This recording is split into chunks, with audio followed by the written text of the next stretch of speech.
Bonjour, c'est JDN et c'est parti pour la vidéo FC Barcelone. İlkay Gündoğan pousse un énorme coup de gueule contre ses coéquipiers. Après la rencontre qui a opposé le FC Barcelone à son ennemi madrilène, défaite 2-1 à Montjuïc, le milieu de terrain allemand s'en est pris à ses coéquipiers publiquement. L'après-match était plutôt tranquille. Il faut dire que ce duel entre les deux frères ennemis du football espagnol a finalement été assez tranquille, sans réelle polémique au niveau de l'arbitrage notamment, ni trop de faits de match marquants. Il y a malheureusement eu de nouvelles insultes racistes contre Vinicius Junior à déplorer, mais si on parle de terrain, les émissions TV et radio espagnoles, avides de polémiques en tout genre, n'ont pas eu grand-chose à se mettre sous la dent. Mais ça, c'était jusqu'à ce que des déclarations d'Ilkay Gündoğan ne fassent surface. Le milieu de terrain s'est exprimé auprès de La Liga TV après la rencontre, mais les images n'ont visiblement été diffusées que ce dimanche matin.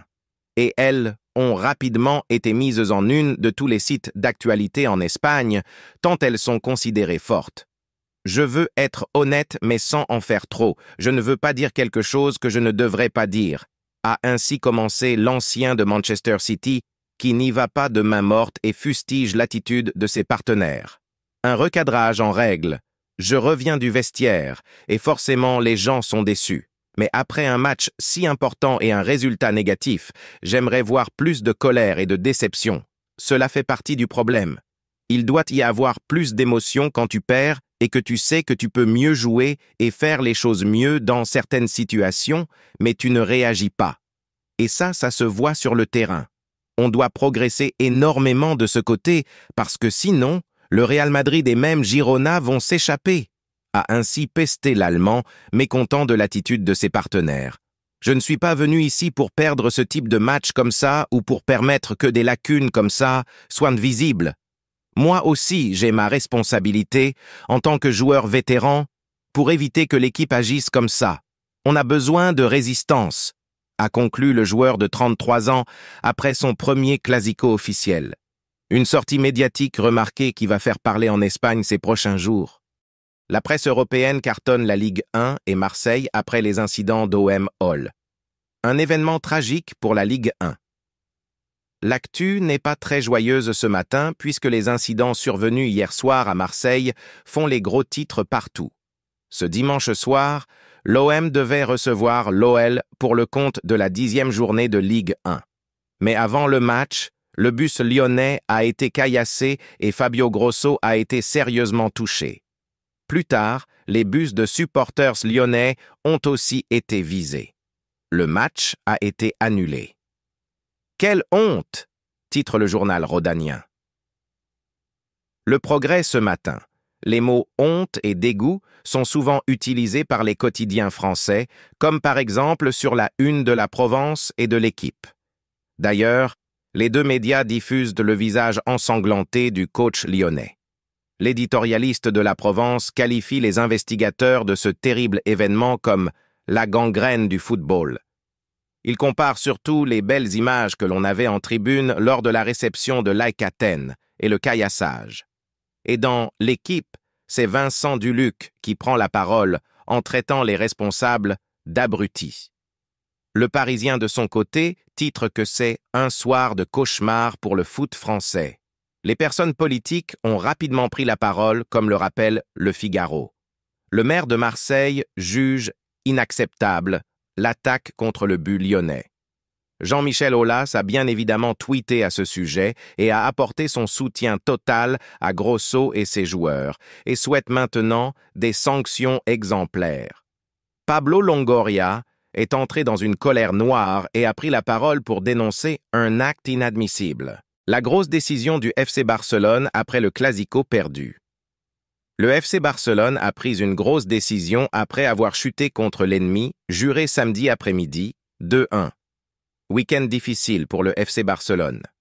Tout avait pourtant bien commencé. Samedi après-midi, les Barcelonais avaient particulièrement bien lancé leur Classico face au Real Madrid, avec un but d'Ilkay Gündoğan et une première période pendant laquelle ils ont bien dominé. Les troupes de Xavi Hernandez auraient même pu rentrer aux vestiaires avec un sacré avantage au score mais elles n'ont pas su concrétiser leur situation chaude. Et au retour de la pause, elles se sont effondrées, et le Real Madrid, sans être brillant pour autant, en a bien profité, porté par un grand Jude Bellingham. La première défaite de la saison pour les Blaugranas. İlkay Gündoğan a même pesté contre ses coéquipiers. Je reviens du vestiaire, et forcément les gens sont déçus. Mais après un match si important et un résultat négatif, j'aimerais voir plus de colère et de déception. Cela fait partie du problème. Il doit y avoir plus d'émotion quand tu perds et que tu sais que tu peux mieux jouer et faire les choses mieux dans certaines situations, mais tu ne réagis pas. Et ça se voit sur le terrain. On doit progresser énormément de ce côté, parce que sinon, le Real Madrid et même Girona vont s'échapper. Je ne suis pas venu ici pour perdre ce type de match comme ça ou pour permettre que des lacunes comme ça soient visibles, a lancé l'Allemand. Et comme l'indique Relevo, une première décision forte a été prise après cette défaite. Le favori du Ballon d'Or parle espagnol. Ce soir, on va connaître le nom du vainqueur de l'édition 2023. Le journal Marca est certain que pendant cette nuit dorée, on va parler espagnol, car Lionel Messi et Aitana Bonmati sont clairement les favoris. De son côté, l'équipe estime que ça reste indécis entre l'Argentin et Kylian Mbappé. Avec son triplé en finale de Coupe du Monde, le numéro 10 tricolore a marqué les esprits.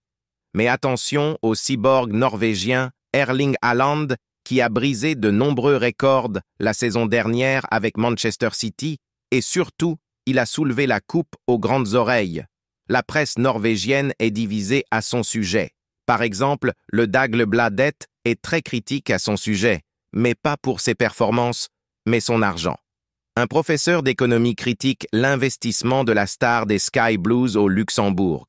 Il estime qu'il devrait déplacer l'argent et utiliser une banque norvégienne pour payer ses impôts. Enfin, en Belgique, on espère une grande surprise, voir Kevin De Bruyne être au moins sur le podium pour la deuxième année consécutive. Mais même chez les Diables Rouges, on est certain que ce sera Messi le vainqueur.